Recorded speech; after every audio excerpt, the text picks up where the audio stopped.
Marriage is a sacred, very sacred thing.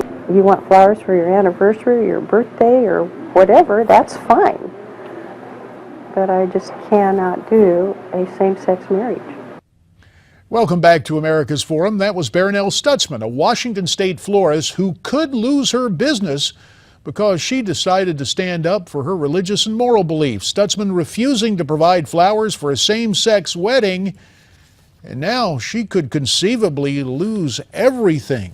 Joining us now for more on this story, the owner of Arlene's Flower Shop, Barronelle Stutzman, and her attorney, Kristen Waggoner from the Alliance for Defending Freedom. They join us from New York. Also hanging in, my old pal Pete Hoekstra, the former congressman who's at Newsmax, Washington. There's a real human perspective to this, but Kristen, as the attorney, I guess we'll play law school. Recite the relevant facts in this case involving your client. Well, no one tells a story quite like Barronelle, but Barronelle met Rob Ingersoll, who identified as homosexual, about 10 years ago, and she's been serving him ever since. Rob would come into the store, they'd pick out a vase, and then he would say to her, "Do your thing," and as he says, she's amazingly creative. So she would design floral arrangements for all kinds of occasions. Rob knew that Barronelle was religious, and Barronelle knew that he identified as homosexual, but they continued to work together.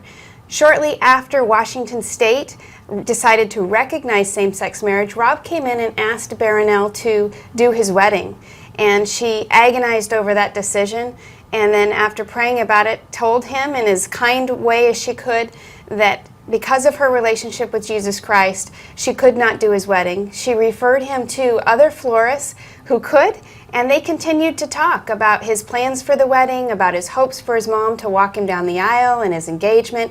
They hugged and he left.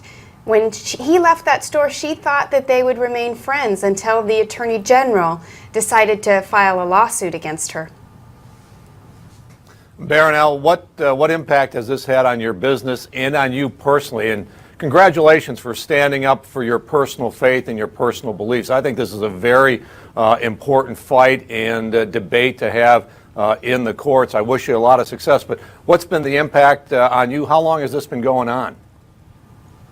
It'll be 2 years in March, and it's definitely had an impact on me personally, but also on my business. Our business is doing okay, but I'm a florist, so when I do weddings I get referrals, and I get them from birth to death, and get them for anniversaries and birthdays, and so it creates more business and it creates a better relationship. So we're losing that till we can take weddings again. So Barronelle, about a minute 30 remains here, and I want to make sure I understand. Obviously, Washington State has some state statutes. You've got the Attorney General of the state in there on you, but also, in essence, are you facing a de facto economic boycott?